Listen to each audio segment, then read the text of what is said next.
So what is cache and what is persist and how are they different or how are they similar?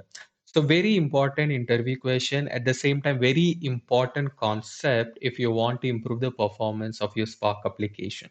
So let's understand what is cache and persist and how they are similar or how they are dissimilar, right? So basically, cache and persist are both used to store intermediate data frames or RDDs in memory. So basically, intermediate data in memory. Now, why? Because if there are certain, let's say there are certain piece of code that you keep executing, right? So there is a temporary data that gets formed, right? So if you want to reuse this data again, so you need to re-execute the same process and again, right? Instead, what you can do is you can persist the data frame, so or you can cache the data frame. So what happens is that data would get stored, that data frame is stored in the memory, and then you can use this or reuse this across multiple operations. So they help to avoid recomputing the RDD or data frames every time it is referenced. So with this, it will basically improve the performance. So for example, like I have a data frame where I'm basically reading it from a CSV file, right? So I'm reading it from a CSV file. Now what happens is maybe I have to read this CSV file in some other line of code. Let's say at line 100, I again have to read this CSV. Then again, I would basically use the same one, right? I would again read the CSV. So what happens is that every time read the CSVs, the same operations are getting performed unnecessarily. So what I can do is I could basically cache this or I could basically persist this. Now this would be stored in the memory, right? So when I do this, this will be stored in the memory. Now instead of doing this, instead of reading this again, I could basically reuse this data frame. So instead of this, I could basically use this data frame because this is already cached. I don't have to reprocess. So that's the advantage of cache or persist. So it basically stores the data in memory so that you can reuse it. Okay, right? So that's what it is. But how are they different? So let's understand again how cache works and how the persist works. So basically, let's talk about cache first. So cache is basically a shorthand for persist, right? So now what happens in cache is that I talked about that the data frame is getting stored in memory, right? So in cache, that memory is basically your random access memory. So that data frame will be stored in memory, right? Now, like any other Spark operations, cache, when you call it, it does not immediately store this data. So this follows a lazy evaluation. So that's the great advantage of Spark, right? So only if you call, you, only if you use certain actions like count or collect or show, then only this thing will get executed. And then the data gets stored in the memory, right? So now the thing is this data is actually stored in the RAM. So if you have a bigger data to store, then it all depends on how big your RAM is, right? So if your RAM is very small and the data is big, maybe cache will not be able to support you in this. That case, we'll have to use persist.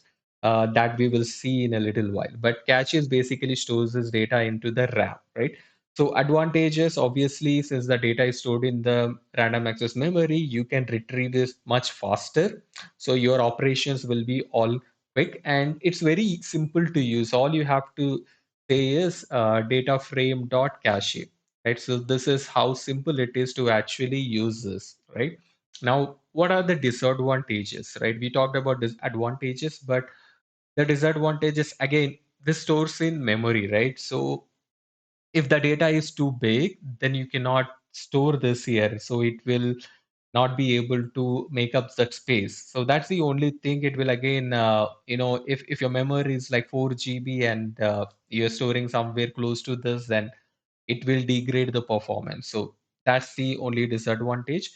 But let's talk about persist, right? So persist is also something very similar to cache. Now, what we said, like, cache is a kind of shorthand to persist, right? So basically cache also stores the data frame, Now, you can store this data frame in RAM, or you can also store this on disk. So that's the basic difference. In cache, you can only store this data in the memory, RAM. So that is why we call it as memory only. But here you can store this in the RAM, you can store this in the disk, you can also store them in both.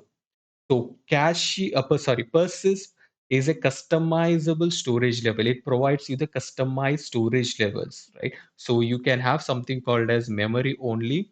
So memory only basically means, so these are the options that you can specify to the Persist. So memory only stores this data frame or RDDs in memory. So this basically becomes cache. So when you use Persist with memory, this is basically cache.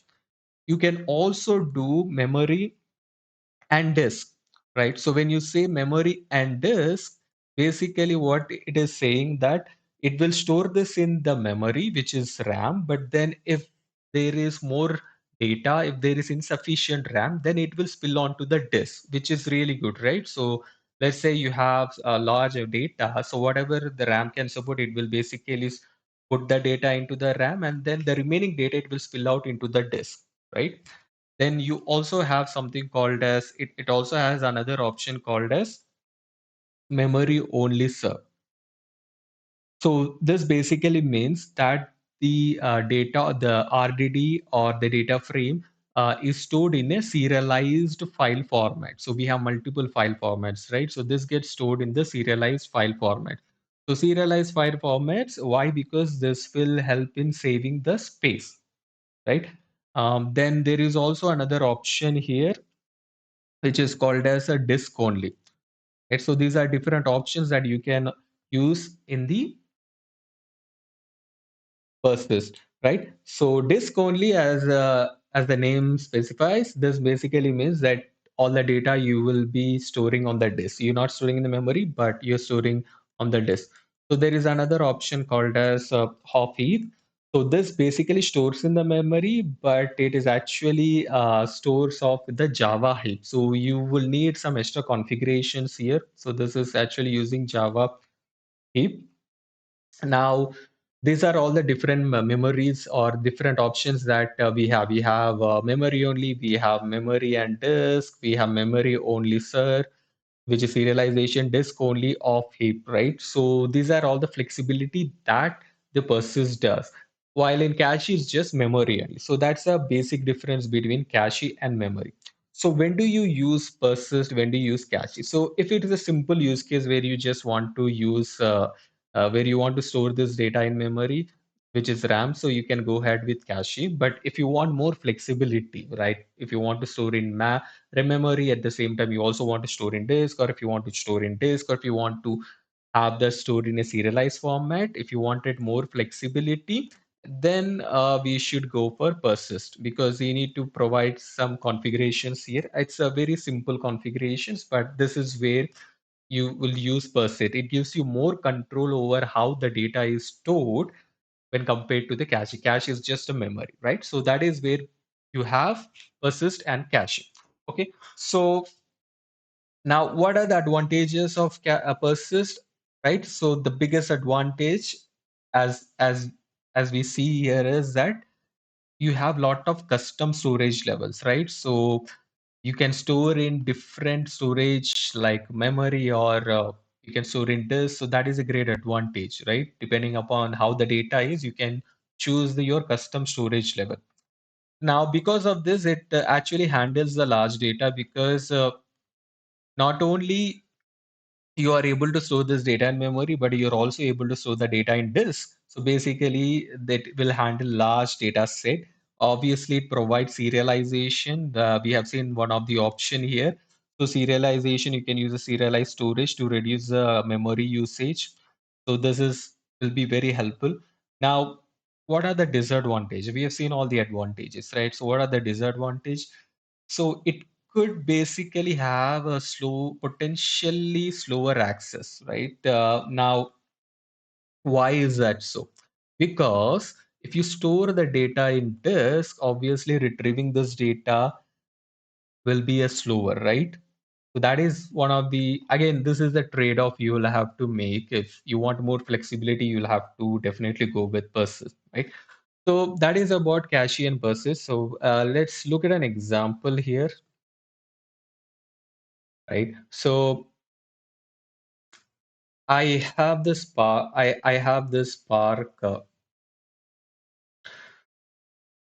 So I have this program written here, the Spark program. So we just basically, these are the basic configurations, we're creating Spark contest, Spark sessions and everything. Now I actually, here I have an RDD created. So now I have something, now I have cached it here. So basically this is how simple it is. So you basically say RDD or the data frame and dot cache. So this data gets cached here. Now I am just counting how many data is here. Now this will actually trigger. See, this is lazy evaluation, right? So even though you say RDD cache, it will not store the data immediately. What it does is it will basically form that logical plan, right? But when you call an action, in this case count, this is where it calls this RDD cache and then the data will be cached. And I look at the persist as well. So same thing, I have a RDD persist. Now here I am giving a storage level. So here I am saying memory and disk. So what it means that store the data in memory. If the data is more than what you have in the memory, then you can spill it out to the disk. So that is the storage level. We are seeing different storage levels, right? This is one of the storage level. Again, I'm just doing a simple count. So I'm going to execute this. So very simple use case, nothing fancy about it. In the output as well, the count is 5 in both cases. The only thing that I'm showing you is how you can utilize this caching, right? So instead of this simple RDD, you could have a very big data frame where you are reading from multiple files or you're reading from a very large data set. You could cache that in. And same thing you can do in Persist. And instead of memory and this, you can use many other things as well, right? So you can also say like, hey, in this case, like I can say instead of I can say memory only here, and then there is also disk only. A lot of options as we have seen, right? So more customizable, right? So this is what we have. This is the cache and persist, the difference between them. So, and we have also seen an example. So let's try to understand this or you know revise this at the end. We look at some of the differences. Like I can put a cache here. It, let's put persist here. Then maybe what properties or aspects that we are looking at. And just a simple line. Okay.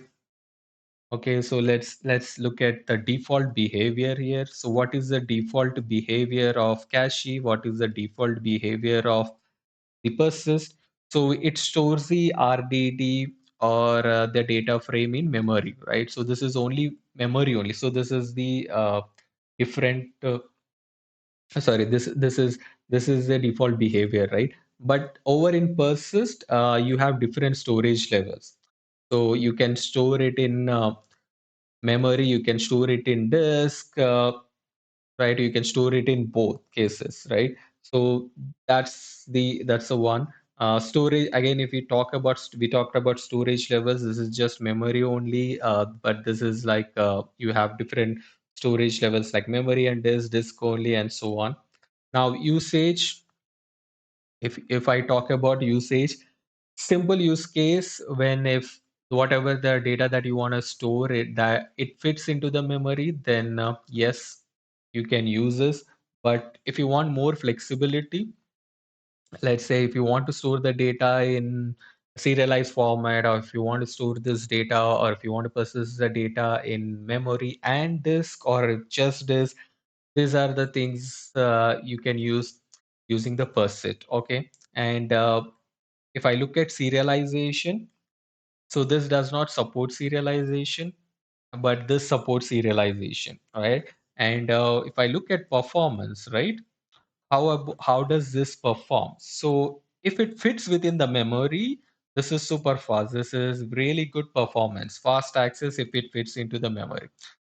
Here, because we have multiple cases like a disk, we have the other serialized formats, and so this performance might be a little slow if we use this kind of stuff. But other, if you use just a memory only, this will basically work very similar to the cache. And again, that data should fit within the memory, otherwise it will be a little slower. So this is basically the difference between cache and persist.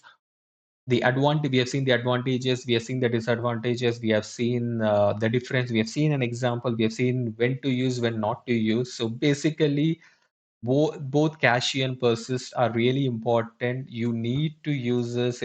You will be using this in your applications if you want to reuse the same data across different places. So this cache and persist will help you store this data, and then you can reuse this data across different places. So I hope this was helpful, and I'll see you guys in the another video.